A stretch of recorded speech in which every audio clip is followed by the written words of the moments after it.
It's Wednesday, the 23rd of November. This is Politics Live.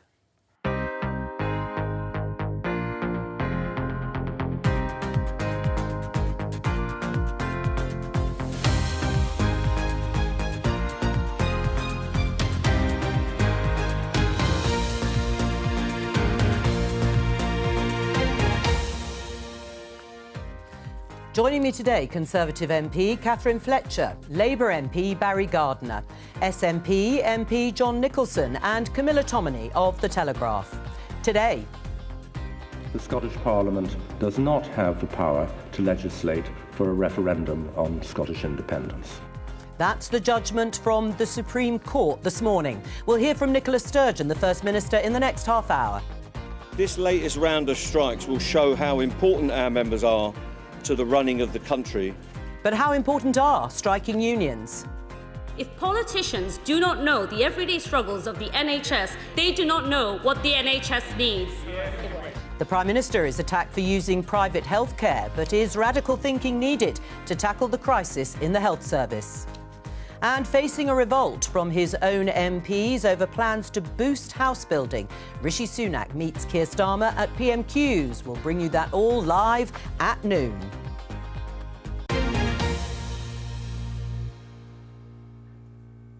Well, let's start with that news from the Supreme Court. It broke in the last hour or so. This is the BBC News headline.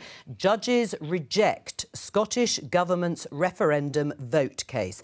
This is reporting that judges have rejected the case brought by the Scottish Government, arguing that the Scottish Parliament has the legal right to hold a referendum on Scottish independence. Well, they rejected that case. My opening question, I'm going to start with John Nicholson, unsurprisingly, is does this judgment today make Scottish independence more or less likely?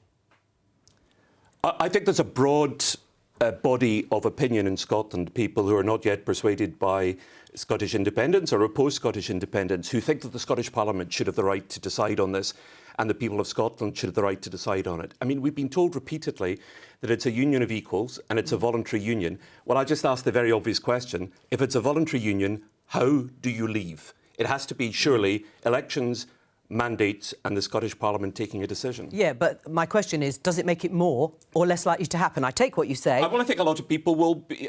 we have to remember, of course, that the UK Supreme Court doesn't make law, so it merely interprets law. But I think a lot of people will be very irritated by this, and not necessarily the people who already support the SNP. So you're hoping that there'll be a sort of galvanising effect, do you, on people that might make it more likely? I just hope the people of Scotland get to have their say on this, because I think that's democratic. Well, I know you hope for it. Well, but... of course, the thing is that, you know, if the Prime Minister thought that he was going to win this, he would hold it. The reason he's so reluctant to hold it is because he knows he'll lose, and I think he would lose. And if he thought that he was going to go straight to a referendum and that he would have a triumphant vote in it, he'd be desperate to have it. Well, Catherine, does this judgment, we'll come to what John's been saying in terms of whether the Prime Minister should just hold it if he's confident enough that he'd win. Does this judgment today make Scottish independence more or less likely? The Scottish independence question was asked in 2014. The polling at the moment shows that only a third of the Scottish people want a referendum this October. They want the SNP to get on with... next October. They want the SNP government in Scotland to get on with the things that are already in that devolution settlement that's 25 years old now. It's got, you know, they want to get on with the NHS. There's a cost of living crisis. There's a war in Ukraine. Their own polling shows that they're just continuing to push ideological stuff at the expense of the Scottish people. And winning elections. And I love the Scottish people. I'm from the northwest of England. I've worked in Edinburgh, I've worked in Glasgow, I've surveyed the Highland Streams for the Nature Conservancy Council. The idea that you want friends and partners and that you're a different country is for the birds. So the question was asked, it was decisive, and this is just game playing at a time when there are more important things on. Right, so presumably you mean this ruling today makes it less likely? I think this ruling just clarifies existing law. The Lord Advocate, who is, I'm no legal eagle, but I understand is the Scottish Scottish Government's kind of chief law officer, also said that this isn't a question that the Scottish Government can pose. And we don't need to pose it because it was asked in 2014 and decisively answered. No, the Lord Advocate did actually say it should be something that could be asked of the Supreme Court, which they said they could, they did, and they rejected the case. Well, persuaded by it. Is it more or less likely now, independence? Look, or the referendum, I should say. I actually think that if the Prime Minister was smart, he'd allow a referendum. It would be passed through Westminster, because actually they would lose. And let's be clear about this. The SNP claimed to speak for the people of Scotland. OK? But actually, if you look at what happened both in the referendum, there's 5.3 million people in the population in Scotland, 4 million of whom who are over 16 had the right to vote in that referendum. 2.6 million people voted to stay as part of the Union. 2 million people voted to stay as part of the Union. 1.6 million people voted against. That was pretty clear. In fact, you didn't win the election in terms of getting an overall majority in the Scottish Parliament, John, as you well know. You don't have a majority of the seats. You don't have a majority of the seats, and you certainly did not have a majority of the popular vote. So this wrapping yourself in the flag as if nobody else in Scotland has a right to the Barry, soul I've never wrapped myself in a flag. I've never wrapped myself in any flag. I won't interrupt you, John. Well, hang on. You've made quite a sort of broad statement there. Do you want to just respond on that, and I'll let you finish? Yes, I do. At the last election, every single party went into the election saying that if the SNP, or indeed if the SNP and the Greens got a majority as they did, that would be a mandate for an independence referendum. Douglas Ross, the leader of the Tories, was saying that on the very day of the election. We've got to recognise the results of elections, otherwise democracy doesn't function. And Labour, sadly, has only one member of Parliament in all of Scotland. So if there's one party that doesn't speak for Scotland, it's the Labour Party, alas, who's thrown away its majority position in Scotland because of taking stances like this. Barry? Well, if I can just respond to say this. It makes no sense, and this is a more fundamental question about constitutional settlements and the settled will of the Scottish people. In a constitutional referendum, it makes no sense that it should depend on whether Mrs McRae down the Lade Braes pops her clogs the night before the referendum. 50% plus one was always a foolish way to conduct a referendum, because it does not give you the settled will of the people. John, just as a matter of principle, would you even accept that actually, if you want the settled will of the people for the next 25 to 40 years, it should actually be on 2/3 or 60%, so that it's absolutely clear, not 50%. Well, I'm sorry to hear about Mrs McRae, but in our referendums that we've always had hitherto, it's always been accepted that it's a majority. It was a majority when we went into the European Union. It was a majority in Scotland and Wales. In a mistake both times. In the Labour Party's Devolution Act. So this is an interesting departure for Labour if this is now is it in the interest of the Scottish party people politics? to have this debate now? Well, we're going to... It's up to them what they want to have. We are already talking about it. We're going to continue to do so. I want to hear from Camilla. Does it make it more or less likely, independence? I'd imagine less likely. I mean, the whole quest for her to now make this election issue seems grossly self-indulgent, doesn't it? I mean, you've got the SNP presiding over longer waiting times, fewer cancer diagnoses, drop rates in English and maths in schools. You know, there's this perception that actually Sturgeon is doing this for her own survival. Got nothing to do with the Scottish people. Well, let's just hear a little bit more of the judgment from Lord Reid. Take a listen. A lawfully held referendum would have important political consequences relating to the Union and the United Kingdom Parliament. Its outcome would possess the authority in a constitution and political culture founded upon democracy of a democratic expression of the view of the Scottish electorate. It would either strengthen or weaken the democratic legitimacy of the Union and of the United Kingdom's Parliament's sovereignty over Scotland, depending on which view prevailed. Lord Reid there, President of the Supreme Court. Can I just show you the reaction immediately from the First Minister, Nicola Sturgeon? While disappointed by it, I respect ruling of the UK Supreme Court. It doesn't make law, only interprets it. A law that doesn't allow Scotland to choose our own future without Westminster consent exposes as myth any notion of the UK as a voluntary partnership and makes case for independence. She goes on to say, Scottish democracy will not be denied. Today's ruling bloc's one route to Scotland's voice being heard on independence, but in a democracy, our voice cannot and will not be silenced. I'll make a full statement later this morning. Tune in around 11:30. We'll bring you some of that. It's going to come in about 5 minutes or so. Let's talk to Kenny McCaskill, former SNP MP. Oh, there it is, by the way, just before we go to Kenny. Stronger for Scotland. That's where Nicola Sturgeon is going to be making her statement, all set up, ready to go in about 5 minutes' time. The former SNP MP, Kenny McCaskill, who now is MP for the Labour Party, joins us now. First of all, your reaction to the ruling, Kenny. Well, that's what we expected. If you go to the wrong court with the wrong question, then that's where you're going to end up. Many, and I think the Labour Party in particular, were sceptical. This was a flawed strategy from Nicola Sturgeon. But with regard to your questions to other panellists, this makes independence essential. It's all very well if you're wrapped in an ermine robe to be able to sit and wait. Scots are freezing in their home. The ultimate sovereignty rests with the Scottish people, not with a UK Supreme Court or with a UK Parliament.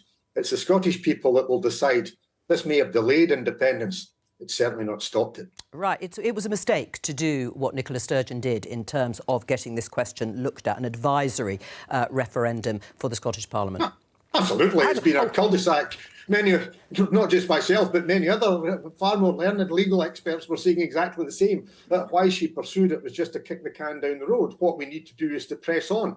What we need now is an independence convention. The elected representatives of the Scottish people, MPs and MSPs, should be gathering to decide who is sovereign. Is it a Westminster government and a Westminster Parliament where we have a government that wasn't elected and hasn't been elected in Scotland before I was born and I've got my bus pass? That's entirely unacceptable. Or is it people of Scotland through their elected representatives? And that's why we need an independence convention. Yes. And we need to ramp up the case for Scottish independence. So it was a mistake, John Nicholson, the strategy by Nicola Sturgeon? No, I don't think it was a mistake. Nicola Sturgeon is a cautious politician. She's a highly successful politician. I think she's on her fourth or fifth Prime Minister now because she's pursued a policy of caution and she wants to bring mainstream Scotland with her. You know, Barry was talking about the SNP people talking for Scotland. It's important always to remember that there are different points of view, and in a democracy you've got to win people over, and you do that, I think, with calm heads, not with hot heads. And in my lifetime, independence has moved from a fringe issue to an absolutely central issue in Scotland, with a majority, an overwhelming majority of young people supporting it. So keep the heat would be my message. Kenny? Well, so far, John's taken us down a blind alley with this referral to the Supreme Court, which was a classic own goal. We'll see what the First Minister says, but there should be an independence convention. She said that there would be an independence convention, I think, in February of 2020. Since then, nothing has taken place, and it should be called so that we can make it clear that it's the Scottish people that have the sovereignty, not anywhere else. And equally, if we are going to go down the road of a plebiscite election, it has to be a proper plebiscite election. The outcome will be to give a mandate to those with powers elected to negotiate independence, not simply seek another referendum. And equally, it will be fought on a Scotland United basis, not simply by the SNP, because I think this is a juncture at which we will see the mantle pass from the SNP and the Scottish Government to the wider independence movement. The wider independence movement's far deeper, far wider, far bigger. And I think they're fed up with the failed strategy of Nicola Sturgeon and the SNP. It's time for action and it's time for real leadership. John? Well, I think Kenny's got a bit of a thing about Nicola Sturgeon. He managed to mention her name there about 5 or 6 times. Yeah, but is he right? It's certainly true that in 1997, when we won the Scottish Parliament, we did it by trying to maximise the number of people across social Scotland, from the churches, trade union movements, and a wide body of opinion, to pressurise Westminster into conceding a Scottish Parliament, which the Conservatives said they would never allow, and eventually, of course, had to swing behind. The Conservatives gave a referendum vote in 2014. Yeah, the Conservatives said they would never. You're misunderstanding. I'm talking about when the Scottish I'm Parliament was established. The idea that Conservatives are anti-Scotland's not yes, true. indeed, and we've accepted in Northern Ireland, for example, that the people of Northern Ireland are allowed to have border polls every 7 years. So there's a lack of consistency about this. People have to be allowed to change their minds in a democracy, And there's been a lot of water under the bridge since 2014, not least Brexit, which the Scots overwhelmingly oppose. It is a reserved matter. I mean, that's certainly the sort of legal status in terms of permission for a referendum. That seems to have been upheld today again in the Supreme Court. But Kenny McCaskill, you've sort of outlined an alternative, as you see it, to Nicola Sturgeon's strategy. You've talked in the past about demonstrations at home, going to international courts. But what's the evidence that would actually work and bring you the desired result? Well, there's no evidence of that until you try it. But what we're conscious about is that Nicola Sturgeon's strategy has failed. There is no plan B, and we were always told there would be a plan B. We'll see what she says. And that's why the future has to be to ensure that sovereignty rests with the Scottish people. That's why we require the Independence Convention, why we require to start making sure that our voice is heard. It's simply unacceptable that people in Scotland are freezing in an energy-rich country that we have over half our people fuel poor. So we need to make sure that this just isn't an issue about the Constitution.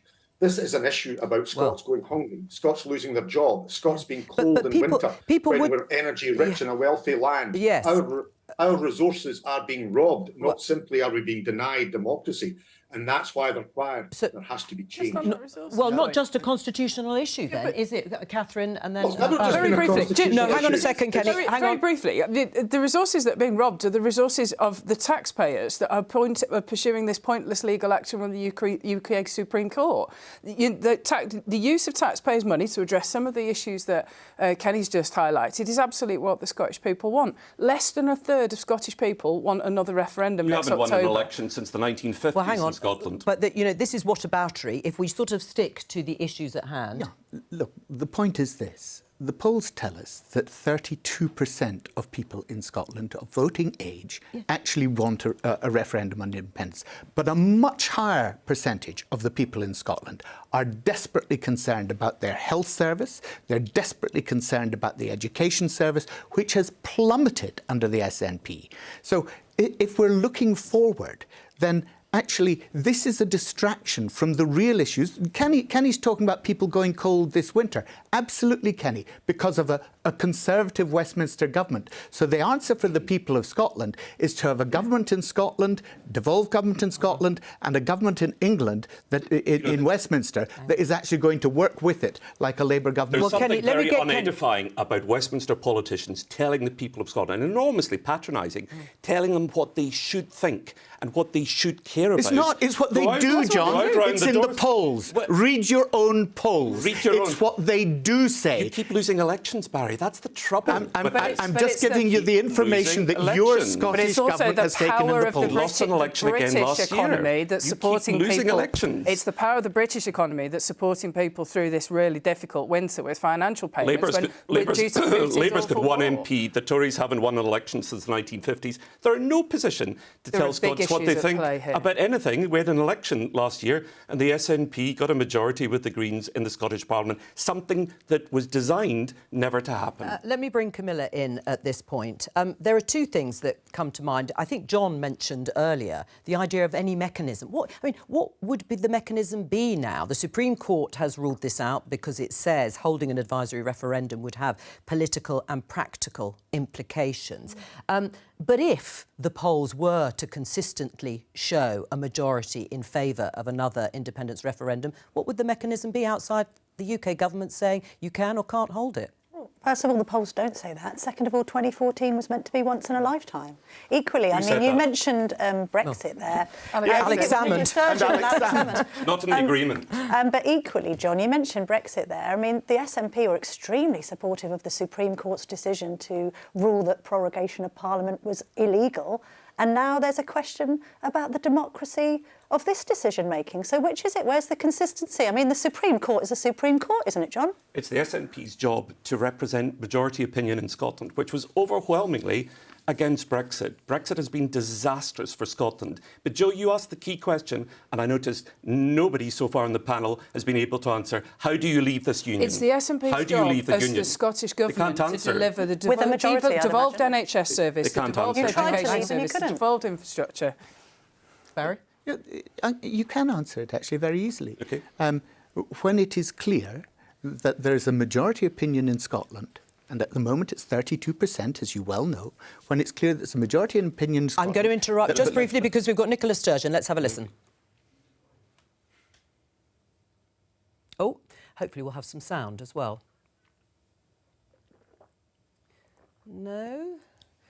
And the Lord Advocate's reference, seeking clarity on whether or not the Scotland Act 1998 allows the Scottish Parliament to legislate for a referendum on independence. First of all, while I am obviously very disappointed by it, I do respect and accept the judgment of the court. In securing Scotland's independence, we will always be guided by a commitment to democracy and respect for the rule of law. That is a principle, an important principle, but of course it also reflects a practical reality.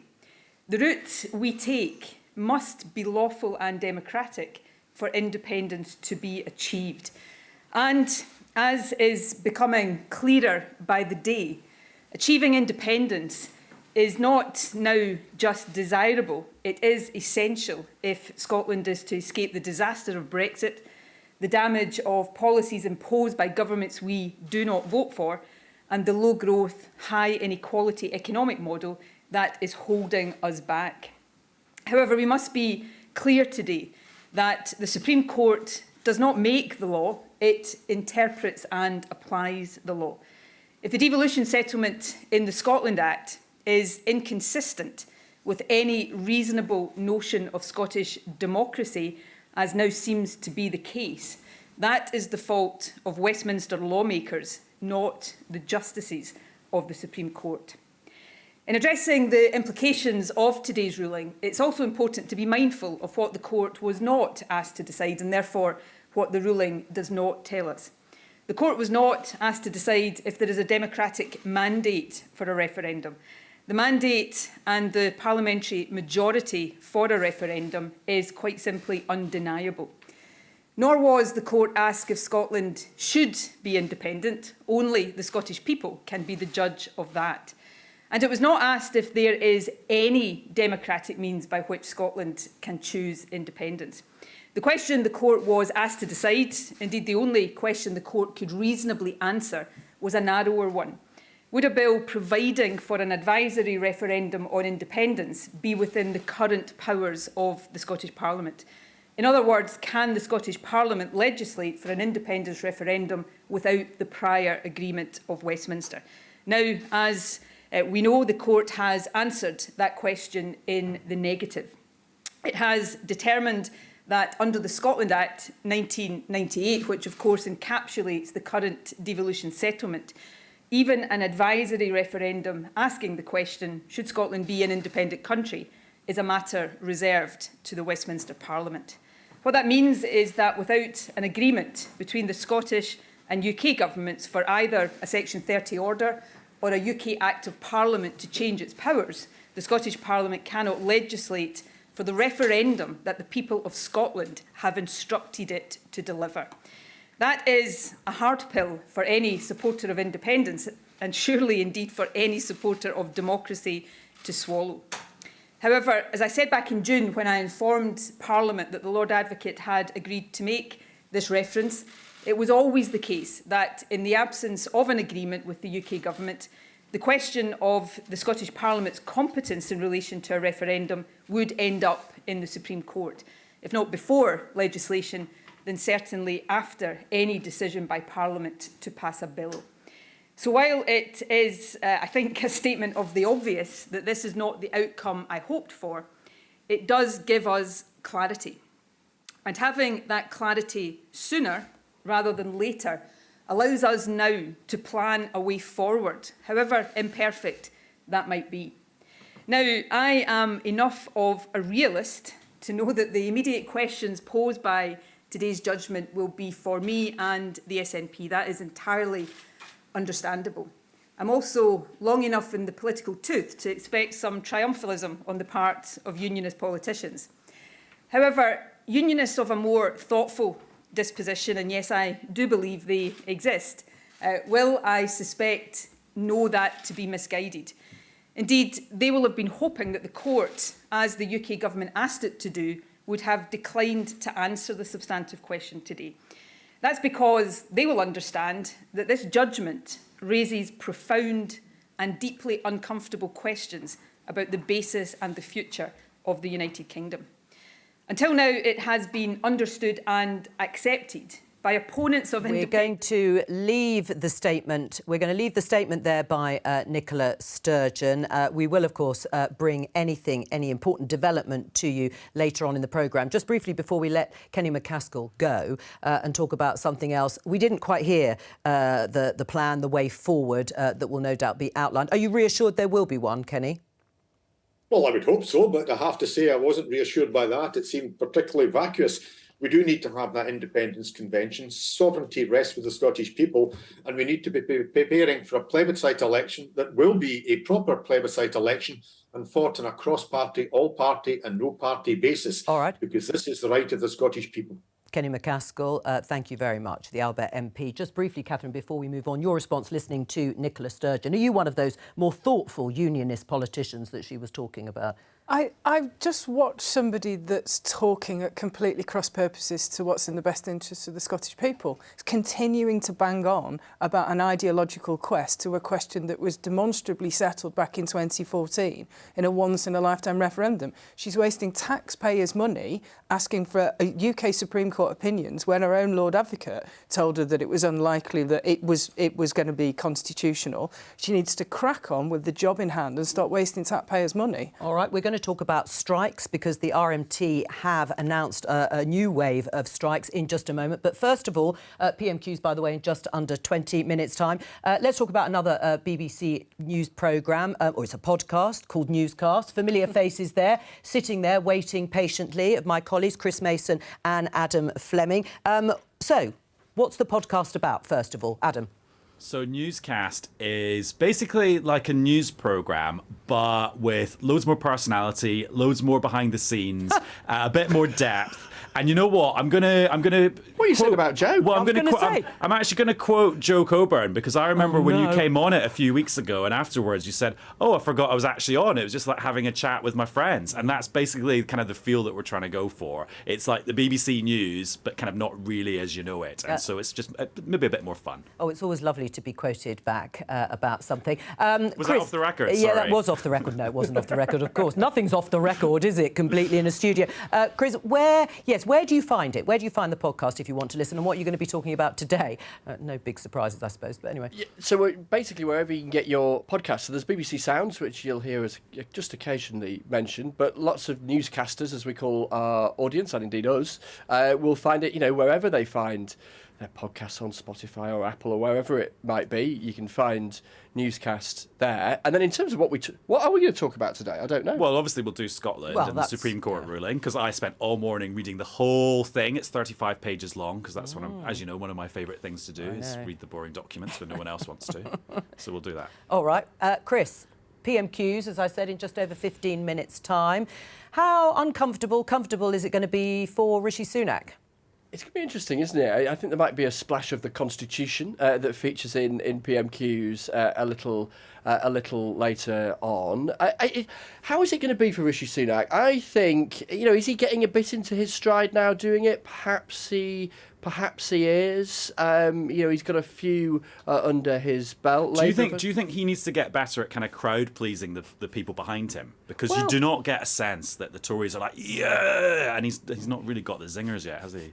Perhaps not. Although for a while he was deploying that kind of attack line, wasn't he, to Keir Starmer about you tried to make Jeremy Corbyn Prime Minister. The Conservative backbenchers quite like that. I wonder if that might get another outing. But I think from Rishi Sunak's perspective, given that the two previous Prime Ministers for much of this calendar year kind of had a lot of the people behind them trying to get rid of them, then actually just the absence of that, sort of defining the positive by the absence of the negative, is probably something for Rishi Sunak. And from Keir Starmer's perspective, I'll drop my phone on the floor, he's had to kind of reconfigure, hasn't he, again, how you approach another opponent across the dispatch box. And in a funny sort of way, some of their character traits are quite similar, Keir Starmer and Rishi Sunak. They both do the sort of, we're serious politicians thing, as opposed to leaning too heavily on the on personality in the way that Boris Johnson kind of did. So okay. I wonder if we're reaching a point where we're getting into something of a groove in terms of how the new PMQs with yet another Prime Minister looks. Yes, well, we'll check the groove out with our panel just before we get into the chamber. Yeah, go on. Never an accidental appearance on newscasts. I managed to get lager into the first sentence. So they do like you have just a genuine chat in the background. Oh, well, there you go. Look, there's a reference to being on newscast. What a triumph for you two. Thank you very much. It's lovely to see you. Enjoy later on. We're going to talk about strikes because passengers could face Christmas disruption after the RMT union announced a new wave of strikes on various dates in December and January. The row is over pay, working conditions and job security. Let's hear what Mick Lynch, who is the General Secretary of the RMT union, had to say. This latest round of strikes will show how important our members are to the running of the country and will send a clear message that we want a good deal on job security, pay and conditions for our people. Camilla, do you agree with Mick Lynch? Do you think these strikes, as we like to call him in the press, as he stores up misery for everybody come Christmas? I mean, but the importance of the service that they run, is that what's going to be at the forefront of people's minds? We're reminded of the importance of the service they run in that they've got the ability to grind the country to a halt, almost as a first resort now. I mean, how many strikes have been announced? I heard this morning that median wages for rail workers had gone up 38% compared to the rest of the public sector. It's also about working conditions, 28%. And I get that about working conditions, but I think from commuters' point of view, and actually all other workers, Mick Lynch is great for the rail workers, but not everyone that wants to get to work, or indeed people who work in hospitality, who probably now face redundancies because the whole Christmas market may well be cancelled because of this. I mean, it's sort of look after our own, but not see the wider picture of everyone. And from a Conservative perspective, it begs the question. On the Telegraph, we've been pretty critical of a budget that has pushed taxes up now to record levels. Maybe if you allowed more working people to keep more of their wages, then you wouldn't have this sense of disgruntlement, even with inflation at 11%, which, of course, is causing problems. Interesting. Camilla does think they're quite powerful, the unions, because of the grinding down, as she calls it, people when it comes to trying to get to and from wherever you need to be. Do you agree with that they are powerful and that's why they'll work, these strikes? Look, whoever they are, whether they're the RMT, whether they're the nurses, whether they're the barristers, whether the public sector workers, they're all feeling the pressure of 12 years of stagnant, in indeed many cases declining wage levels, and now a 10.1 inflation level. Now, there was a deal on the table. There was a deal that was supposed to be made last Monday, and we know that. That was the Rail Delivery Group were supposed to be doing that. They were blocked by the Secretary of State from making that. Now, tomorrow, the unions will again be meeting with ministers. I hope that the deal will be back on the table, that ministers will agree to a deal that will settle this. But the way of doing this is always through negotiation. And Camilla, I don't think it's fair to say, it's a next round of strikes. Actually, striking for those workers is always the last option to withdraw their labour. Doesn't seem like that, well, can I just say it's always the last option, because if you're on strike, you're not getting paid. There's a lot of talking that goes on before you get to strike action. And what's happened here is there is a deal that is doable here. It was supposed to be tabled last Monday. The Secretary of State blocked it, and I hope tomorrow he'll put it back on the table. It's no surprise that you're pro-union, OK? But at the same time, it's about being pro-working people. They have proposed over 400 strikes over the last 4 years. How do you think commuters feel about that? I mean, this idea that they can just have the country over a barrel at Christmas is ludicrous. Some of these pay demands, you're saying the wages haven't gone up. Median wages for rail workers have gone up by 39%, exponentially larger than anybody else in the public sector. Can I just make the point that RMT workers, right, not the medium for rail workers, RMT RMT workers, the rail ones drivers. the ones relevant, that, isn't yeah, or not the ASLEV rail drivers, but the RMT workers that we're talking about have actually seen their pay decline by 3% in real terms, and they now are faced with 10% inflation. So actually, they are looking next year at a 15% real terms cut in their wage levels, in their standard of living. So you think the strikes are justifiable? I think these people, they've taken a last resort to withdraw their labour, but there is a deal that is possible. Well, let's ask and the Catherine government must stop blocking it. Let's ask Catherine about that. You served as Parliamentary Under-Secretary of State for Transport until a month ago, is that right? I mean, Mick Lynch says the Tory government is not allowing a deal in the way Barry's just said to be reached. Is that true? So the government isn't actually directly in charge of the railways. I understand that. But I think there is a nuance to this debate. I think we go straight to pay and straight to cost of living, and I won't repeat the points that Camilla's made. But there's a need to reform the working practices. You know, the railways desperately need modernisation. People are using them less because patterns of behaviour change post-pandemic, and we can't have a protectionist approach to this. We need to all work together. If a crew is based at St Pancras and can go and fix the tracks at Euston, that's not a safety issue. That's not a pay issue. I think we can find a space to talk there.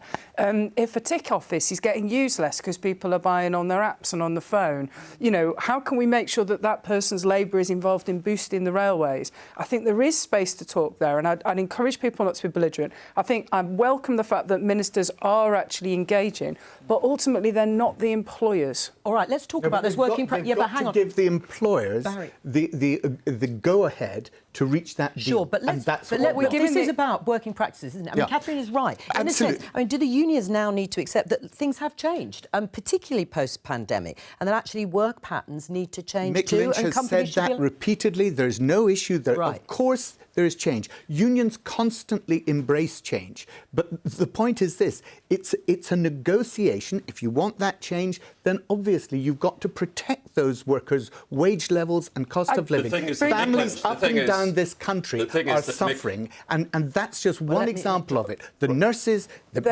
public sector workers, everybody's I think I should probably have a wee say on this. The thing about Mick Lynch is that he is a formidable champion for his workers. That's his job. His job is to stand up for his workers, and he runs circles around Tory MPs whenever he debates them. But the Labour Party would be delighted to have him in He's a great Parliament. Performer, but does he actually have a case here? Of course he's got a case. Now, Camilla mentioned hospitality. Camilla mentioned hospitality. Hospitality is a big sector in my constituency. I tell you what's killing off hospitality is Brexit and not being able to get workers in. There's a huge... Well, I don't know why you're laughing, because if you talk to... Camilla mentioned hospitality and people not being able to get to work. I'm responding to her point. For the hospitality sector, a shortage of labour is the biggest problem. And the fundamental problem, of course, with the railways is privatisation, which the Tories pushed through, which was the worst possible form of public ownership. ScotRail is owned by the Scottish Government, but also has also been striking over pay and conditions. It is now. Right. Well, so what did nationalisation do in terms of preventing strikes? Well, of course, it's a very new thing, as you know, public ownership. Again, I fail to see why that's funny. Well, nobody wants strikes. It's a perfectly fair question, which I'm answering. The ScotRail has been taken into public ownership relatively recently. It was privatised previously, and an offer is available for the workers there. I hope they take it, but I absolutely defend their right to go and strike if they want to do so. Yes. I think John is correct to highlight that Mick Lynch is a wonderful advocate for his body of people. Yeah. You know, I grew up with unions all around me. They've done a lot of good. But I think it's all about context in the middle of a post-COVID rollout with a war in Ukraine, a cost of living crisis. But they're part of that, aren't they, Catherine? The tax, absolutely. And they're also benefiting from the £400 we've given to everybody. And if they're lower paid, then they'll get £300 a day, I think. But the point is that the taxpayer has put 16-odd billion, don't quote me exactly, into the railways since the pandemic. That's other taxpayers subsidising that railway. We need it to change. We need it to work. So you can get to the Christmas pub or the Christmas shop. Networks pay out some of that to their shareholders? Right. Yeah. We need you put to be able to get to the shops at How Christmas. much of that we reached need the to be able to workers? see our families to go home at Christmas. How much of that 16 billion reached the workers, and how much of it reached the shareholders? The workers advocate brilliantly, but right now we are punishing everybody by continuing months and months and months. Hang on. Let me just show you this on the front page of the Daily Mail, Catherine, because the question here is, when will we rein in the union's intent on Xmas chaos? This is legislation that we have been promised would be the minimum service levels. I suppose the government could hope to avoid the sort of disruption that we are talking about if you brought it in, but you haven't brought it in. I checked this morning before I came on. It's been introduced. We're carrying on with it. I think what we've got to do is give some certainty to people like me that live in the northwest of England and use the trains to get to work, that I can get home again. It's having quite a constriction on people's lives and lives. Is going to take the railways back into public ownership out of interest? Because I remember I certainly hope so, John. I remember Barry that's a question that Barry enjoys. Enthusiastically for this, and I've got a feeling that has disappeared into the mists. It's certainly not the pledge that was made by Keir Starmer in the leadership contest, but Barry still believes. I have full faith that Keir will honour his pledge. Well, can I have one other question, which is, I mean, should below inflation offers be made, or do they have to be above inflation offers in order for these strikes to be called off? It could be the nurses. Yeah. It's a matter for negotiation between the workforce and their representatives and the management. But as a principle, if we're talking about a cost of living crisis and inflation is running at just over 10%, Catherine, I mean, what sort of offers should be made? Well, I think I can tell you what offers shouldn't be demanded, which is 17% pay rise. But what we're doing is we are actually helping the most vulnerable with the cost of living crisis. And the idea that you have to immediately align wages, we're using different mechanisms within government to make sure that people can get through this. And then we need to kind of push on with growth. And what these strikes will do is make it more difficult for us to grow our way out of this economy and fight inflation. Barry? Yes, briefly? Can I just say, the three major supermarkets in this country have increased their profits from pre-COVID levels by 97%. The food producers, the food manufacturers, have increased their profits by 255%. Right. Now, there's a lot of people who are already rich who are making a heck of a lot of money. So do you believe in overinflation No, I believe that what is going on is gouging and profiteering by many, many companies in this country. Don't accept that at all. Well, I'm sorry, it's there. You speak to the food producers in my patch, and they are really struggling because of the grain increases, for example, because of war in Ukraine. Of course, and there's a preliminary inflation, which is the war in Ukraine, and which is the problems inflation of the post-pandemic. will kill us if we don't get hold of it. But what's then happening is that would mean you would expect their profit margins to stay the same. They haven't. They've doubled. All right. They've doubled. I'm going to come to something very briefly with you because we're running up to Prime Minister's questions in just under 5 minutes' time. I also want to point out that we're going to have any dubious facts that are brought up during Prime Minister's questions. They'll be checked over by our political research unit. Yes, by my colleague Peter Barnes. But before we get into the chamber, NHS bosses, let's just show this BBC News story. NHS bosses in Scotland discuss having wealthy pay for treatment. Now, you will, of course, remember this story from a few days ago. It was from a meeting. The details of the meeting, or the minutes, were leaked. Talk of a two-tier health service. Isn't one of the founding principles, John, of the NHS that it is free at the point of delivery? Yes. What did you make of this? I totally disapprove of it, totally reject it, and the First Minister has done so as well. There can be no question of having a two-tier service. Scotland has significant health challenges. We've got free prescriptions in Scotland. Some of the things that are going on in Scotland are pretty good. We've got more doctors per head of the population than anywhere else in the UK. But so you won't even entertain there are good this things. idea. No, I think it's entirely the wrong thing. We can see the chamber, by the way, filling up ahead of Prime Minister's questions. Camilla, should it be considered? I think we've just got a graph, which we may or may not be able to show, but it's waiting list for hospital treatment in England, just to be clear. But you can see how big it is. It's reached a record 7 million in September. The 18-week treatment target hasn't been met since 2016. There are also targets missed in Scotland on A&E treatment and people waiting for cancer treatment should it be considered that wealthy patients might pay for some treatment if they wanted to? Wealthy patients do already pay for treatment if they've got private health cover. I don't know why they're demonised. There's 10% of people with private health cover. We had a load of criticism of Rishi Sunak maybe having private health cover from The Guardian, all of the employees of whom are offered private health cover covered by The Guardian. I mean, most professional organisations offer private health. If I could take the weight off the NHS by having my health care covered privately by my own company, I will. And I speak as a mother of 3 who was in A&E only on Monday night because my youngest cut her face and I had to go and get it steri-stripped and cleaned out and seen to. And I was sitting there thinking, perhaps this is for the private health providers, and I appreciate this idea of privatisation creeping in is unpopular, but actually have the wealthy take some of the weight off the NHS. That's the answer. It's not fair. You're paying for it, It's not fair. Jumping what queue? You can't jump a queue in A&E if you've got private health cover at the moment. But you can jump a queue for a hip operation, for example, and that has to be wrong. There's a fundamental... presiding over record waiting times in A&E in Scotland. Camilla's talking about people who can making a choice. Yes. This is talking about people who don't want to being forced to. It's a completely different thing, and that's why John's absolutely right. It's wrong in principle, and it should never be allowed. Can I point out the root cause of that, though? Because if you read a bit further down those leaked papers, it's talking about the SNP Scottish Government setting such a breadth of targets that the NHS Scotland guys are struggling to find. Well, they were very high targets. But can I just ask you a political question on Rishi Sunak? Because as Camilla saying, it's been covered as a story that he has some private healthcare or private GP consultations were paid for them. Is that wrong or right? I don't know. And actually, to be fair to somebody that's quite private, I'm not going to get into it. But I think what you can do is judge us on the actions. There's the best part of £8 billion going into the NHS after the autumn statement in the next 2 years.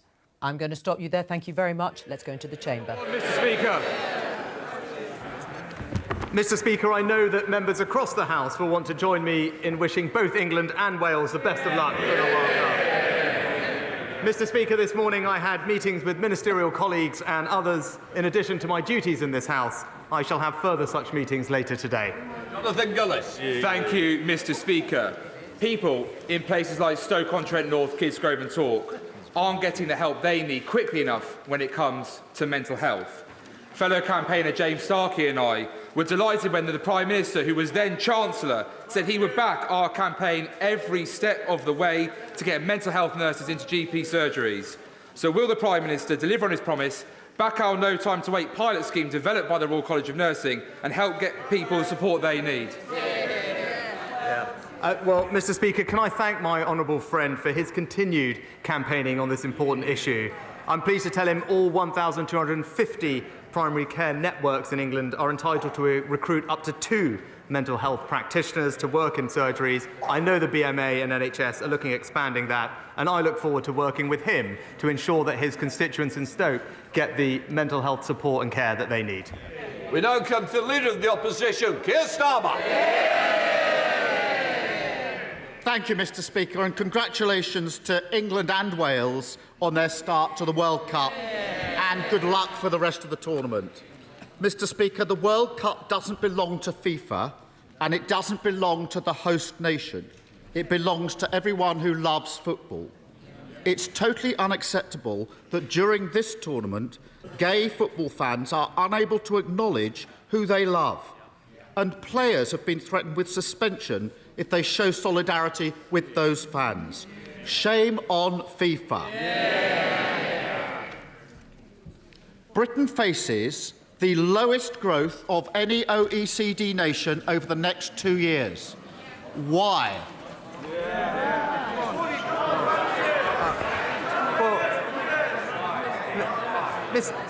Mr. Speaker, this country has experienced since 2010 the 3rd highest growth in the G7. This year, the fastest growth in the G7, and unemployment at a multi-decade low. We're getting on to deliver more growth, Mr. Speaker. We're delivering free ports. We're investing in apprenticeships. We're protecting R&D. And if the Labour Party is serious about actually supporting growth, maybe they should get on the phone with their union paymasters and tell them to call off the strikes. Mr. Speaker, we're Order. We want to get through Prime Minister's questions, and you're not helping me. Keir Starmer. He's in total denial. We're bottom of the 38 OECD countries who are all in the same boat when it comes to COVID and Ukraine. And he wants a pat on the back. It's like a football manager, bottom of the league at Christmas, celebrating a away draw 3 months ago, and it won't wash. So they don't like their record, that's the problem. So let's try it another way. Why is Britain set to be the first country into recession and the last country out? Mr. Speaker, I'm pleased that the Right Honourable Gentleman brought up the OECD report because it contained actually 3 very important points. Firstly, it made the point that actually in the years following the pandemic, we're projected to have almost the highest growth amongst our peer countries. It also made the point, it was crystal clear that the challenges we face are completely international in nature. And thirdly, Mr. Speaker, it supported our fiscal plan because it's credible and ensures sustainability. Now, the Right Honourable Gentleman would have known all of that if he actually read the whole report. But he's not interested in substance. He's an opportunist, Mr. Speaker. In 4 weeks, Mr. Speaker, in 4 weeks, I've strengthened the economy. We've put more money into the NHS and schools. We've delivered a deal to tackle illegal migration. In the same 4 weeks, all we've... Prime Minister, when I stand, you've got to sit down. But can I just say to you, you came to me quite rightly and said to me, we want to get through Prime Minister's questions. I'm going to give short answers. Please stick to what you have. Well, Mr. Speaker, there's only one party that's crashed the economy, and they're sitting there. And I notice this, Mr. Speaker. I notice this. He won't say why Britain is set to be the first into a recession and the last out. So I will. 12 years of Tory failure, followed by 12 weeks of Tory chaos. For a decade, they've let our economy drift aimlessly before suddenly cutting the parachute ropes and slamming it to the ground. And because of the changes he's made, a typical household will end up with tax increases of £1,400. They don't want to hear about these tax increases of £1,400. Contrast that to a super wealthy non-dom living here but holding their income overseas. How much more... Order. Mr. Young, I don't need any more. I don't need shouting, don't need pointing. You're meant to be a good example when you sit on this front bench. Because you're the second, don't spoil what you're meant to do. Mr. Speaker, I don't think they want to hear this. Because of the changes he's made, a typical household will end up paying tax increases of £1,400. Contrast that to a super wealthy non-dom living here but holding their income overseas. How much more has he asked them to pay? Just order. As I said to the Prime Minister, I said to the Leader of the Opposition, I'm going to get through this list. I need you both to help me and think of other members. Come on. Well, Mr. Speaker, Labour had 13 years to address this issue and did nothing. Nothing. It was the Conservative government that took action and tightened the rules. But the problem with his idea is that it would end up costing Britain money. Not my words, the words of the former Labour Shadow Chancellor. But rather than peddling fairy tales and gesture politics, let's actually tell him what we're doing to deliver for this country. A record increase in the national living wage, protecting millions from energy bills, protecting the pensioners' triple lock. That's what we're doing for this country. Mr. Speaker, if they'd grown the economy at the same rate as the last Labour government, we'd have tens of billions of pounds more to spend on that. Mr. Speaker, it wasn't a trick question. The answer is He's not asked non-doms to pay a penny more. No. Every year, he talks about the money. Every year, that's £3.6 billion thrown away because he won't make them pay their taxes here. How many extra doctors could Britain afford with that money? Well, Mr. Speaker, I'm pleased that he brought up doctors, because last week we delivered record increases in funding for the NHS. Not just more doctors, but more nurses, more scans, more operations. That shows our commitment to prioritise the NHS. Not my words, the words of the NHS Chief Executive. Scrapping the non-dom status would allow us to train 15,000 doctors every year. That's what Labour would do. And we can carry on handing out tax breaks to the super-rich. Or we can live in a society where people don't have to go private to get a doctor's appointment. It's that simple. He also hands Shell 90p for every £1 they spend drilling. So they haven't paid a penny in windfall tax. Mr. Speaker, you may have seen this week that somebody shredded £10,000 in protest at those propping up an oil and gas giant. But he shreds £10,000 every other minute propping them up. Which does he think is the more absurd? Mr. Speaker, this is the government that has actually put in place an economic plan that will deliver confidence and stability to our economy. And all I've heard from the Honourable Gentleman today, there's no answers, there's no substance, because there's no plan, Mr. Speaker. He talks about the NHS. We're delivering record funding for the NHS, but we can only do that on the foundations of a strong economy. You can't deliver for the NHS unless you have a plan for the economy, and he doesn't have either, Mr. Speaker.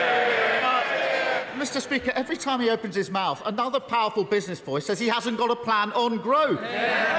The failure of the last 12 years and the chaos of the last 12 weeks are compounded by the decisions he's taking now. He won't follow Labour's plan to scrap non-dom status. Instead, we've got an NHS staffing crisis. He won't follow Labour's plan to make oil and gas giants pay their fair share. Instead, he hammers working people. And he won't push through planning reform. Instead, he kills off the dream of home ownership. Too weak to take on his party, too weak to take on vested interest. 12 long years of Tory government, 5 Prime Ministers, 7 Chancellors. Why do they always clobber working people?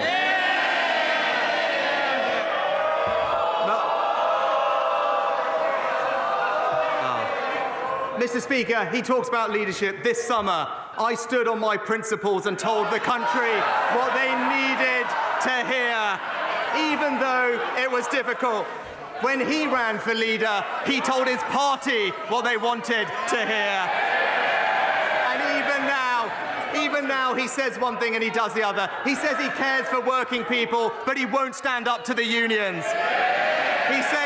He said he'd honour Brexit, but he tried to have a second referendum. And now he tries to talk tough about immigration, but he promised to defend free movement. You can trust him to deliver for his party. You can trust me to deliver for the country.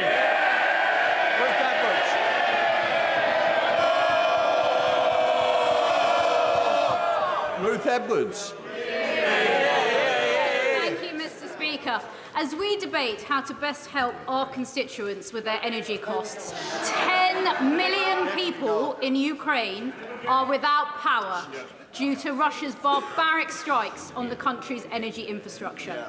So can my right honourable friend set out what support we will be providing to our Ukrainian allies to help them repair the damage and keep their citizens warm this winter?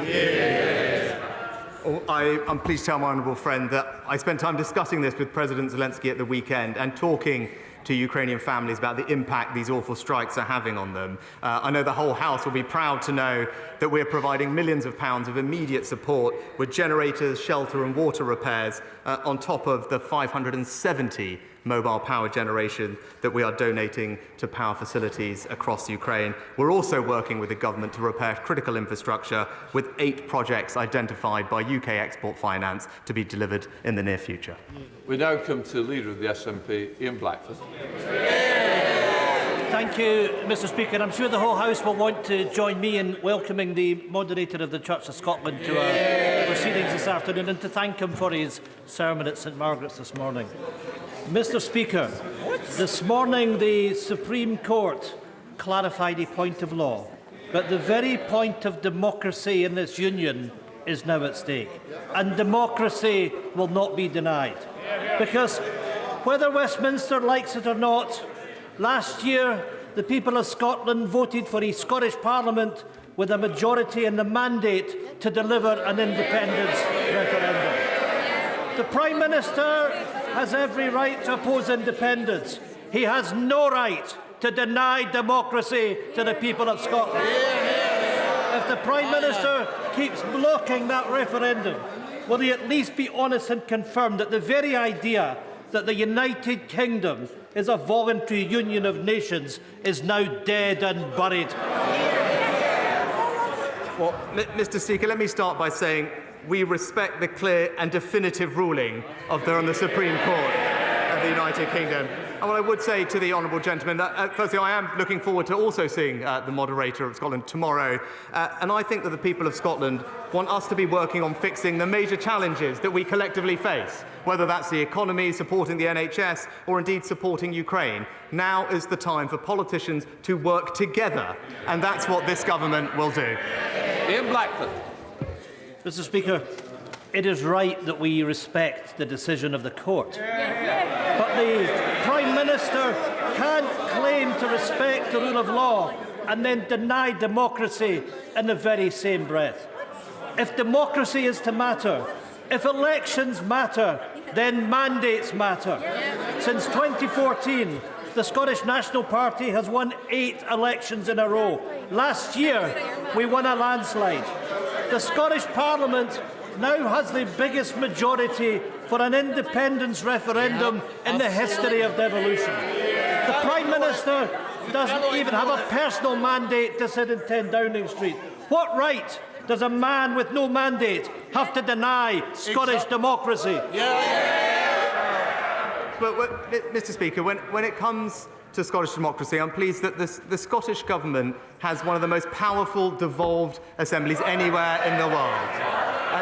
And I'm pleased, and I was pleased, very shortly after becoming Prime Minister, to be the first Prime Minister in over a decade to attend the Council, to sit down with the First Minister, to explore ways in which we can work together with the Scottish Government to deliver for the people of Scotland. Whether that's delivering our growth deals, delivering free ports, or ensuring that the £1.5 billion of extra Barnett money can go towards supporting public services, that's what we're committed to doing in Scotland. Gareth Johnson. Mr Speaker, last month, Just Stop Oil clambered up the Dartford crossing, causing chaos for days. They then attacked artworks, the M25, and anything else to cause misery and mayhem. These people are not protesters, they are criminals. Will the Prime Minister therefore consider making Just Stop Oil a prescribed organisation so that they can be treated as the criminal organisation they actually are? Mr Speaker, the kind of demonstrations we've seen recently disrupt people's daily lives, they cause mass misery for the public, and they put people in danger. The police have our full support in their efforts to minimise this disruption and tackle reckless and illegal activity. The Public Order Bill will give them the powers they need, and I look forward to seeing the support that that bill receives from every part of this House. Ed Davey. Mr Speaker, one of my constituents, Vanessa, has contacted me in floods of tears. Her mortgage payments have risen by £500 a month. She and her husband were already struggling with high energy bills and high food bills. Now, like 1 in 4 across the country, they fear losing their home. We are out of options and heartbroken, says Vanessa. So will the Prime Minister introduce a new mortgage protection fund paid for by reversing his tax cuts to the banks? Will he help Vanessa keep her home? Mr. Speaker, I'm deeply sorry to hear about Vanessa's circumstances, and I want her to know that the plan that the Chancellor announced last week will help families like hers up and down the country, because it's the right plan to tackle inflation, to limit the increase in mortgage rates and ensure confidence in our economy. There is specific help that the Chancellor announced, offering low-interest loans to those owners on benefits to cover interest on mortgages of up to $250,000. The Chancellor is also meeting with mortgage lenders in the coming weeks, and we will continue to do all we can to support those homeowners who are struggling with their payments.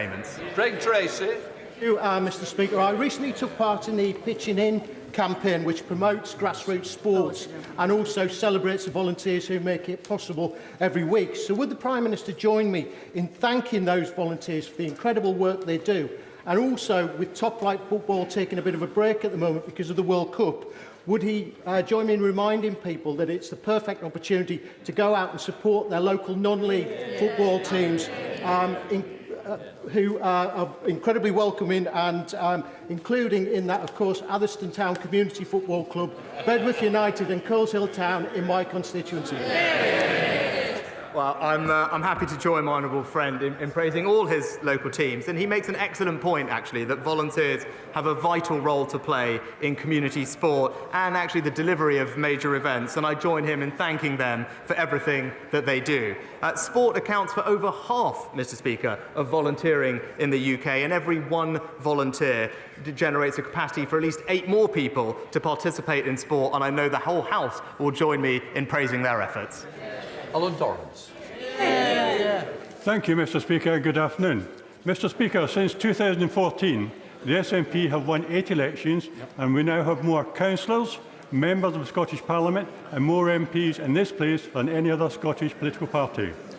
Every one of those elected members were elected on a manifesto and clear mandate for Scottish independence.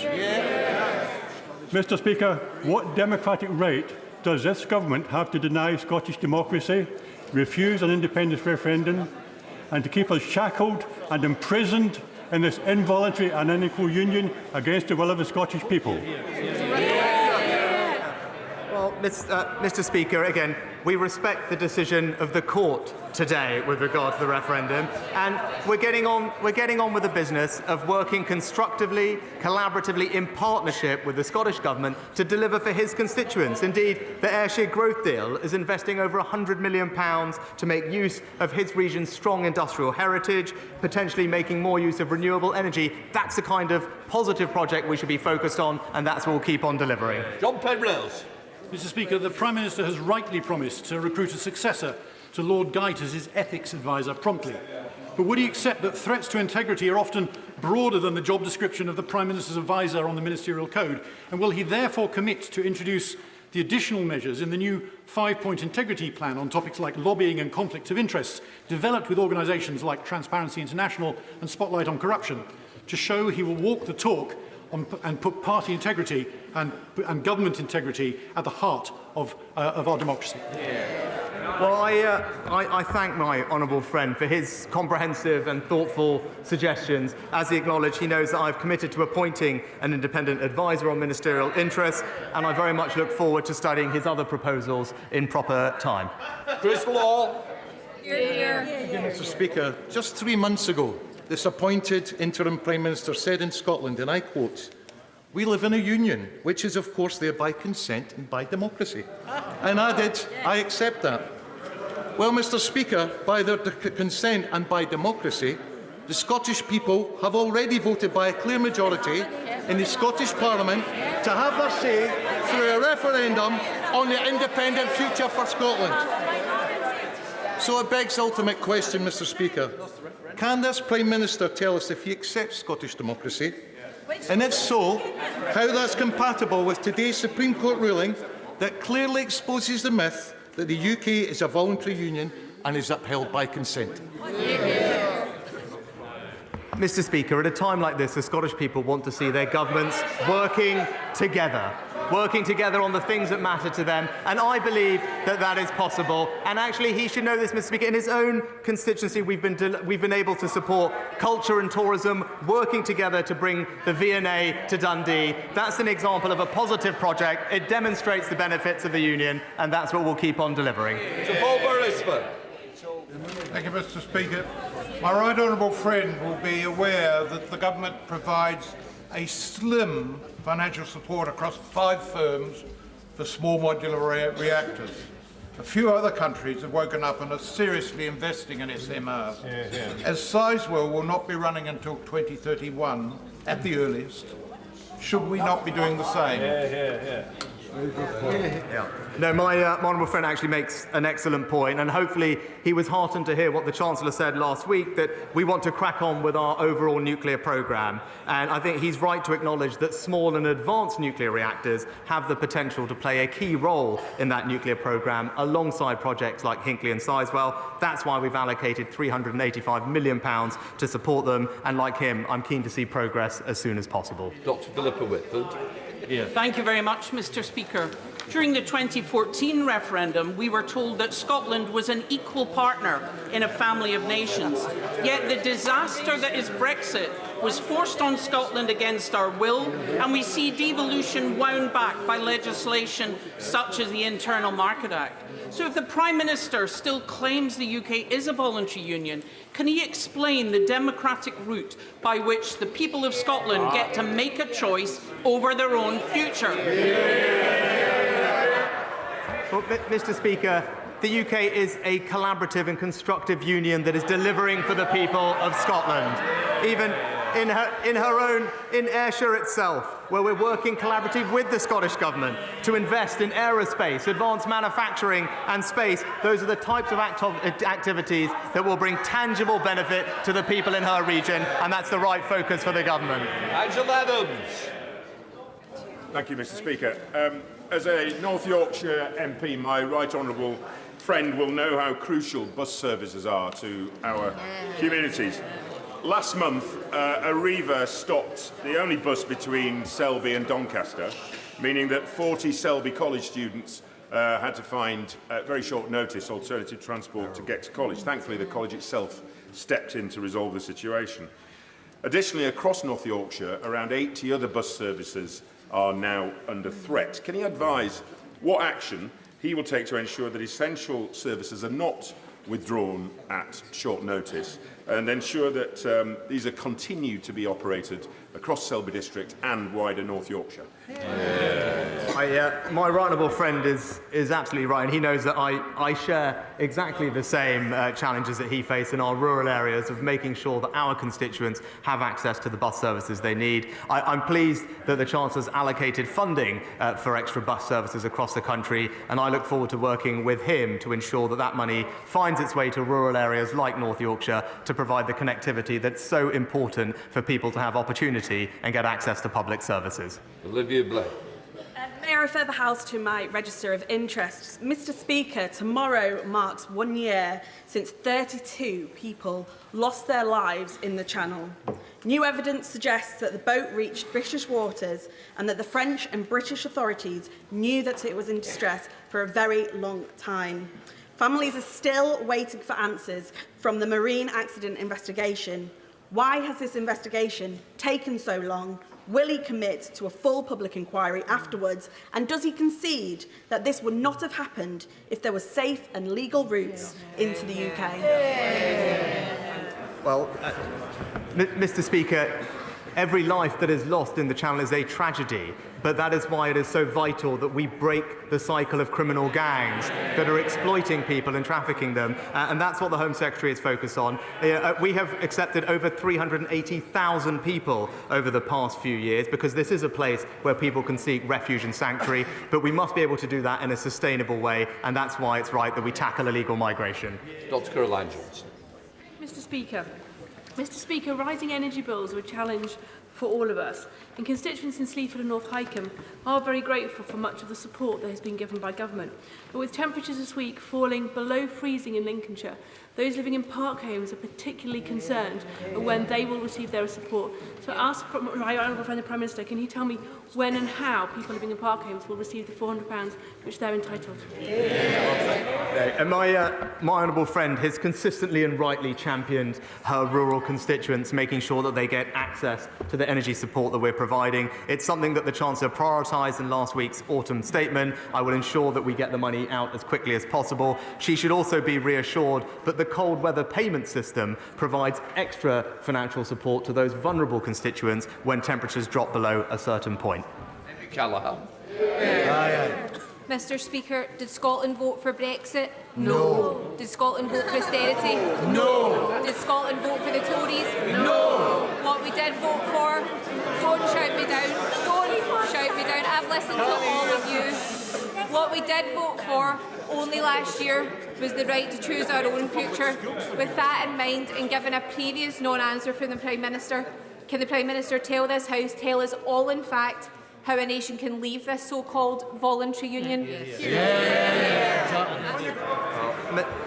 Mr. Speaker, the challenges that we face right now are those that require cooperation between our governments, tackling the economy, supporting the NHS, and I'm pleased that last week's autumn statement means that the Scottish Government will receive £1.5 billion in extra funding to deliver for public services in Scotland, and that's what we will continue doing. Theresa May. Thank you, Mr. Speaker. Scotland is a proud nation with a unique heritage. It is a valued member of our family of nations, a union of people bound through the generations by shared interests. Does my right honourable friend agree with me that this morning's Supreme Court decision gives the Scottish nationalists, the SNP, the opportunity for once to put the people of Scotland first?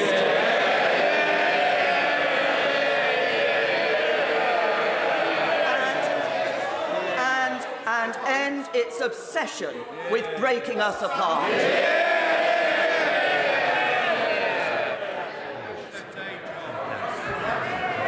I think that my right honourable friend put it very well, Mr. Speaker. Angus Brendan McNeill. Thank you, Mr. Speaker. The Prime Minister won't answer, but it's obvious that the route to Scottish independence is now elections, and we know, Prime Minister, there's going to be many of them. Now, Mr. Speaker, inequality cost, and in France, the middle earners earn 20% more than in the UK, and low earners earn 25% more. This inequality is why the cost of energy and the cost of living hits people worse in the UK, and it's why I'm for independence, incidentally, to choose a better path. But meantime, in my constituency, there are both more off-grid fuel customers and a higher rate of fuel poverty than in Northern Ireland. So will the PM do the right thing and extend the £200 payment that's going to Northern Ireland to the off-grid customers in my geographically distinct constituency, the Hebrides, on the basis of fairness? Yes or no? Mr. Speaker, last week's autumn statement announced £55 billion to support families and businesses across the United Kingdom with their energy bills. And the Chancellor paid particular attention to those that are off-grid in rural areas by doubling the support to £200 for them, and that will help many people in his constituency and across the United Kingdom. Sarah Brickley. Speaker, I'm sure we'll both be celebrating this weekend what we consider to be one of the best days of the year, and that is Lancashire Day. Thank you personally for hosting the event in Parliament. So will the Prime Minister, though he represents a Yorkshire constituency, join me in welcoming our Lancastrian local leaders and businesses to Parliament Day, and join us in supporting our proud history and bright future by levelling up what we consider to be the best county? May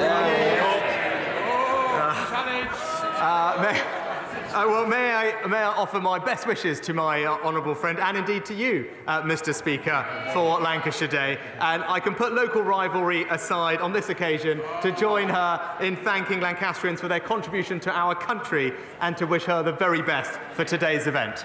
Kirsten Oswald.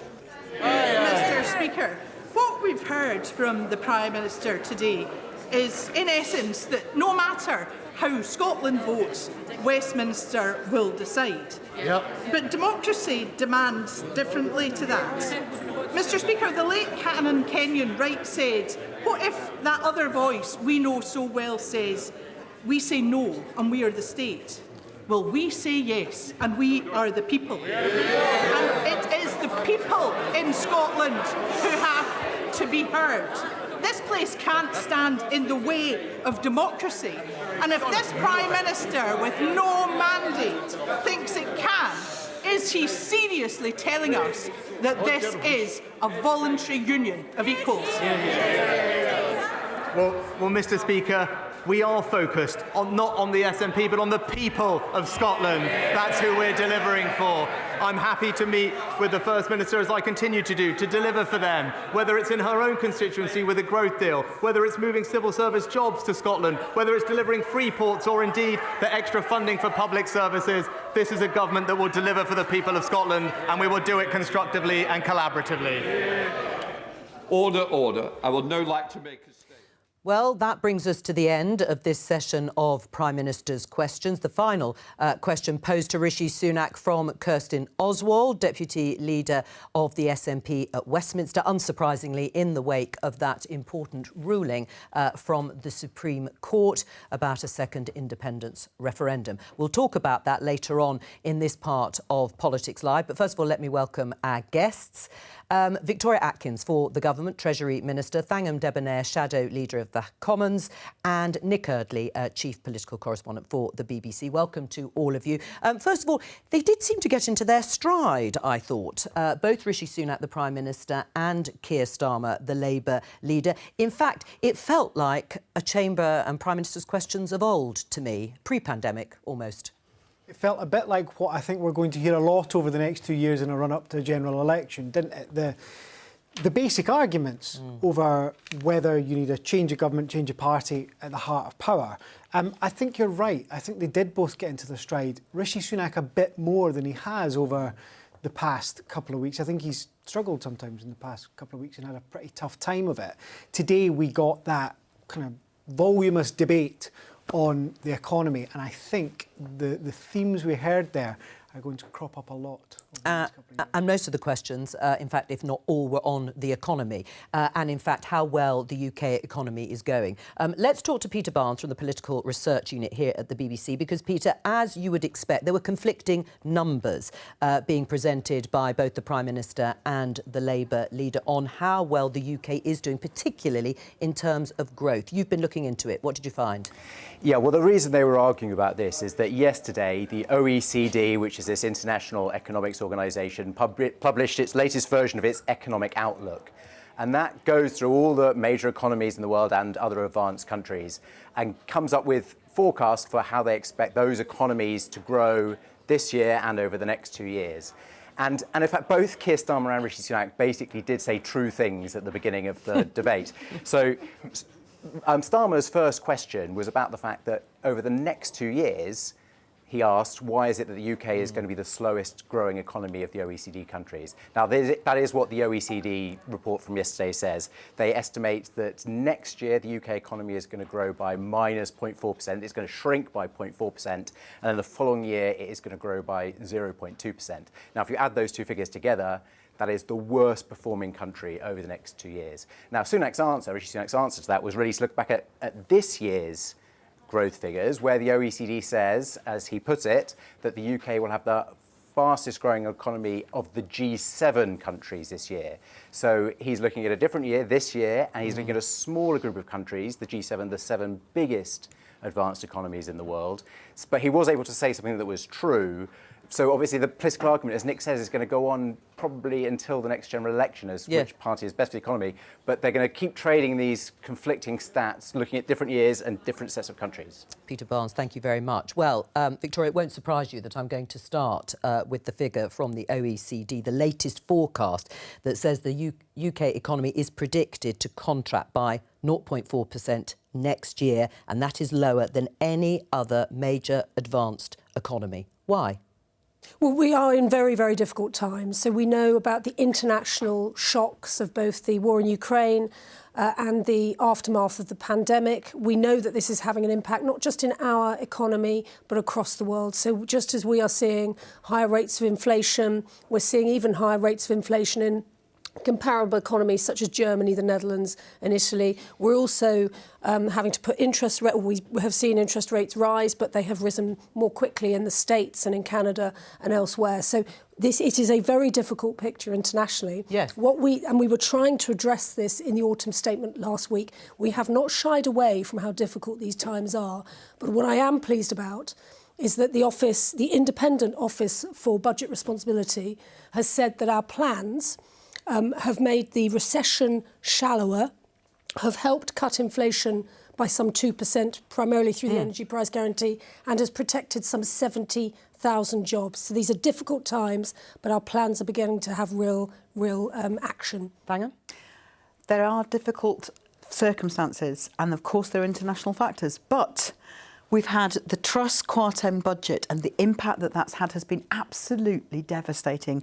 Interest rates are worse than they needed to be because of that budget, and we all know that. We all know constituents whose mortgages have gone up to eye-watering rates because of that. And then on top of that, it's not just about the last 12 weeks, it's about the last 12 years, which unfortunately the Tory government, successive Tory governments, didn't just fail to mend the roof while the sun was shining, they blew the roof off.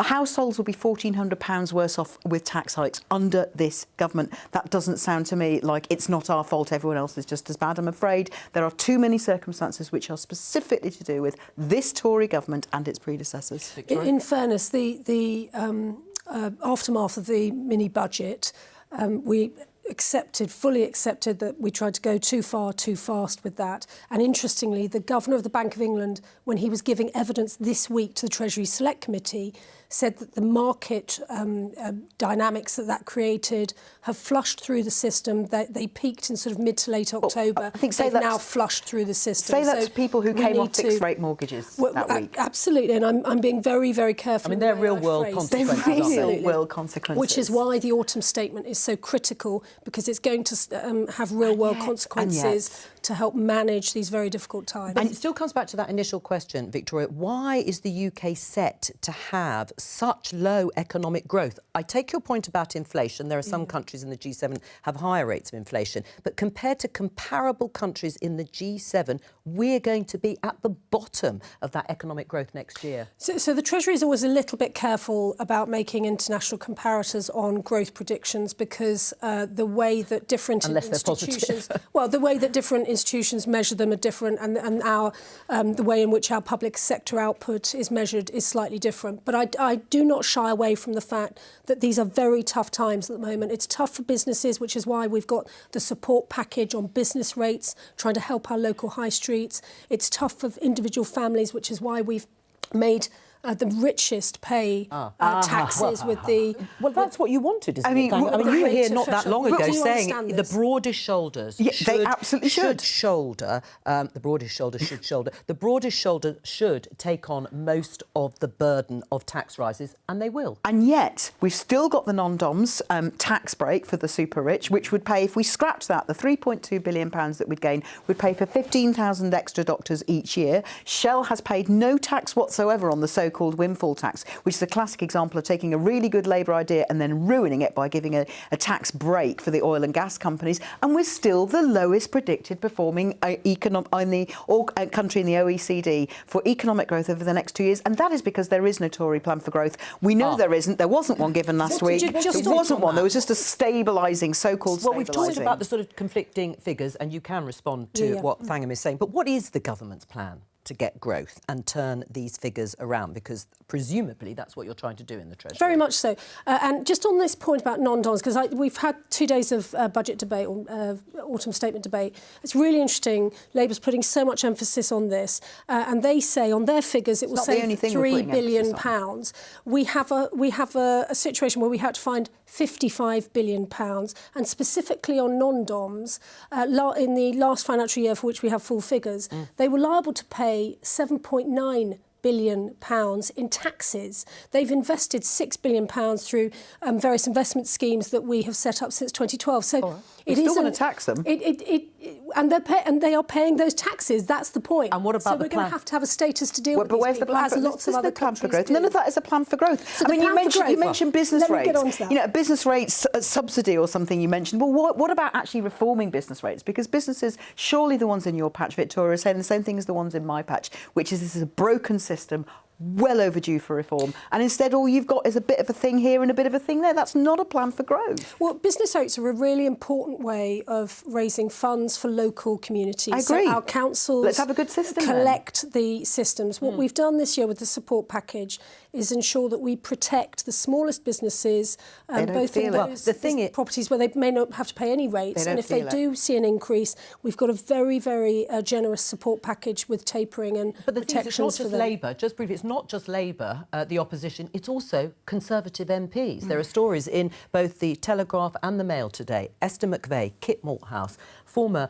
ministers and cabinet ministers who just don't think you can tax your way to growth, which is what they're complaining about. What do you say to them and the rebellion that's growing?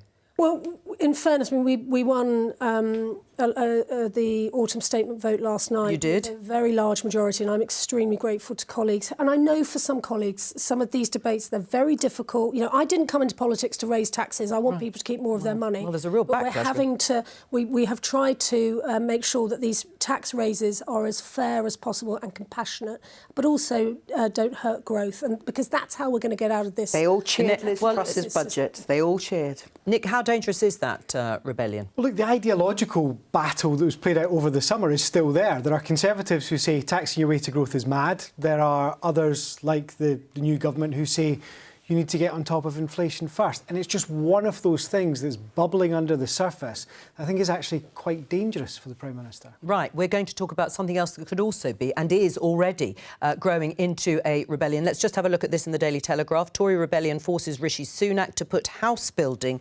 target on pause. Vote on plans to build a mandatory 300,000 homes a year pulled after 50 Conservative MPs come out against it, including our next guest, Theresa Villiers, the Conservative MP. She's there in Central Lobby. Hello to you, Theresa. You've promised amendments to Rishi Sunak's Levelling Up and Regeneration Bill, which has led him to delay his plans. Why?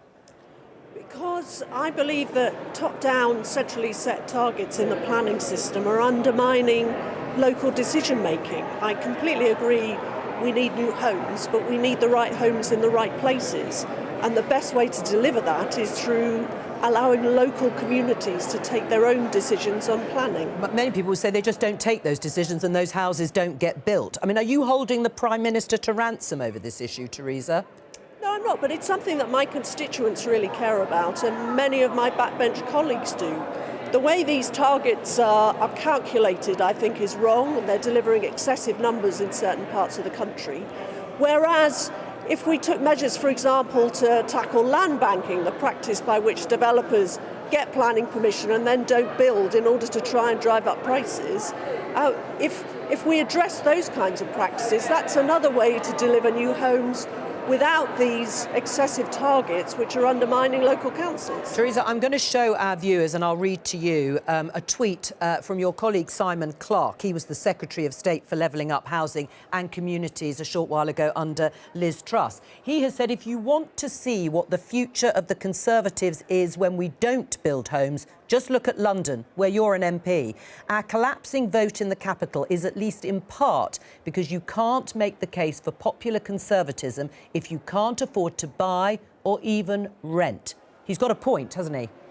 But just a few weeks ago, Simon Clarke was saying that these top-down targets weren't working, and he was committing to abolish them as Secretary of State. I am the first to say that we need to deliver new homes. Indeed, new homes are being delivered in my constituency. How many? But I think that many thousands over the past years, actually. And there are many thousands that are in prospect. But I do believe that we need to make sure that development is suitable for the neighbourhood in which it's built and doesn't damage our environment. I mean, targets at the moment are damaging our environment. I mean, it sounds eminently sensible, Theresa, but the reality, as you know, is that it does give power to what we call NIMBYs, who object to any development in their area. If there aren't mandatory targets, if everything is advisory, It just doesn't happen. We know that because we haven't built enough homes for years. What we have the example of, actually, is the neighbourhood planning system that was introduced by the Conservatives around 10 years ago, which is plans for smaller areas, giving local people more control and responsibility over home building. And actually those have shown that people, when they're given that responsibility, actually are quite ambitious in terms of the number of new homes they want to deliver. So I think empowering local communities has real advantages in the planning system, and that's been demonstrated by neighbourhood plans. Victoria, what would you say to Theresa and her position and stance putting this amendment to this bill? Well, look, we very much have listened to Theresa and others on this. I mean, we want planning and building to happen with local consent. That's always been our philosophy on this. But is she wrong? Is she wrong to want it to be advisory and let local authorities decide rather than mandatory, which is what the government wants? Yeah, so look, it was a manifesto promise that we were going to build, I think, 300,000 more houses. We have, for various reasons, including, of course, the impact of the pandemic, we haven't yet met that number. And it's really critically important for, I think, not just younger generations, but we have all sorts of different family models and living patterns nowadays. We have to have the housing stock to be there for people when they need them to make their own homes. And so what we're doing at the moment, we're listening to Theresa and others, but we do, of course, want to encourage house building in the right areas and do that with local consent. I mean, Theresa, it was a manifesto commitment. Do you accept that? There's a manifesto commitment to an overall national target. The focus of my amendment is the top-down targets imposed on individual local authority areas, which are excessive. They're based on out-of-date population figures, and they're undermining local democracy and local decision-making in planning. That's why I want to see them altered. Just before we let you go, Theresa, because I know you want to go into the chamber, are you confident that you can meet that target of 300,000 homes being built every year with your amendment? I believe the amendment is crucial to restoring local decision-making. No, but that's not the question I asked. I would acknowledge that meeting that 300,000 manifesto target is difficult, and I think, frankly, it does need to be reviewed in terms of whether that is actually based on evidence. I don't think it is based on evidence. And when it comes to housing targets, it's an evidence-based approach that we should take. Theresa Villiers, thank you very much. Just before I get your thoughts on that, Nick, because this is a critical issue that has been fought and wrestled over for years, successive Conservative governments and previous Labour governments. But do you think Rishi Sunak can't really control rebels like Theresa Villiers on this issue? They are not going to fall into line, are they? Well, there will be an enormous amount of work going on behind the scenes as part of the larger Levelling Up Bill, which is a critically important piece of legislation. Yeah, but if you can't get Tory MPs to back it... Putting planning to one side, it's a really important piece of legislation. We will work with our colleagues. There's enormous amounts of goodwill around the table, and we will find, I'm sure, a solution to this. But we do want to provide... which is what Boris Johnson did. We do want to provide homes for people and families across the country. This is just all over the place. I'm sorry, Victoria, this is really all over the place. It just seems like another example of Rishi Sunak's weak leadership. He can't control his backbenchers. He can't stand up to vested interests. I can't really see how he's going to stand up for working households who, in my patch, and probably in yours too, there is nowhere you can get a home for rent or to purchase on an average wage. Nowhere. Absolutely nowhere. And I'm pretty sure that that's true across London as well. What's going to happen with this, do you think, Nick? I think it's going to be hard for Rishi Sunak to win over those 50 backbenchers who signed up to Theresa Villiers' amendment. This is one of those issues we keep coming back to. I think it was on this programme, Joe, that we revealed that the planning bill was being dropped. It then became part of the Levelling Up bill. Boris Johnson then dropped the target. Rishi Sunak's now brought it back. And there's a fundamental tension there, which is the government is adamant you need 300,000 homes a year in England by the middle of the decade. So a couple of years left to get that. But there are many MPs, and the key point for me is it's not particular parts of the party. It's all different wings of the party are unhappy about this. One of the reasons is their voters tell them that they don't want it. There's an electoral calculation going on here as well. Right, well, let's talk about other calculations for Keir Starmer and the Labour Party, because the Labour leader made a big speech to the CBI yesterday. Now, the head of that organisation, Tony Danker, has said that if we want to turn around our prospects, then we'll need to embrace an agenda for growth, like planning reform that we've been talking about, more immigration and possibly a better relationship with the EU. Does the Labour Party want that growth agenda that's been outlined by Tony Danker, more immigration, closer ties to the EU? Well, we do want a growth agenda and we have a plan for growth. And with those reception, no, but that was Tony Danker's recommendation and agenda. And one of the things that I noticed about the reception to Keir Starmer from the CBI and the reception to Rishi Sunak is it seemed rather lukewarm on Monday for Rishi Sunak, the very weak Prime Minister that we've currently got, whereas Keir on Tuesday had a very good reception. Now, we're not always going to agree on everything. We're not always going to agree on everything. That is true, I would, but I saw it with my own eyes. I watched them both. And on the issues. Being honest on our policy on immigration, I think is really important because a long-term plan for growth can't rely on importing cheap labour to fill gaps where we haven't got the homegrown labour. We have to have a really good and balanced approach, which means a points-based immigration system, which is exactly what Keir outlined. There is a points-based system. And there was a very good reception to Keir's business leaders' reception on Monday. We were packed to the rafters. Sure. Business leaders are talking to all of us about how much they're looking forward to working with us. Well, that's great. And when you say you want to be clear with people on the issue of immigration, does Labour want to cut the numbers of immigration? Well, I think the Tory party have shown that picking an arbitrary figure at random doesn't really work. And at the moment, we're 2 years out from a general election, and picking an arbitrary figure for me at random I don't even want you to pick an arbitrary figure. I just want you to say, one way or the other, for people watching, are you happy to see figures go up, or would you like the overall level of net migration to come down? We would like homegrown talents to be given a chance of good paid jobs with decent working conditions, and that will also people would agree with you on that. And that will sometimes include people who are coming from other countries where we have skills and talents and shortages in different areas. And at the moment, given that we're not close to an election, although I'd like to be, we can't set that overall direction in those up-down terms or even a hard and fast number. So it's a long-term ambition to help the British economy, as Keir Starmer said, off its immigration dependency and to start investing more in training workers who are already here. If we look at the figures at the moment, it's about 240 or so thousand net migration to the UK. So in the short term, would Labour welcome higher levels of immigration until you're able to wean the UK economy off immigration from abroad? I don't know what Victoria's government's going to left us with by the time we get into government. But you can give a broad principle. And I have, which is our principle is that we want to be able to give homegrown talent the chance to learn new skills and spread those good jobs across the regions and nations of this country.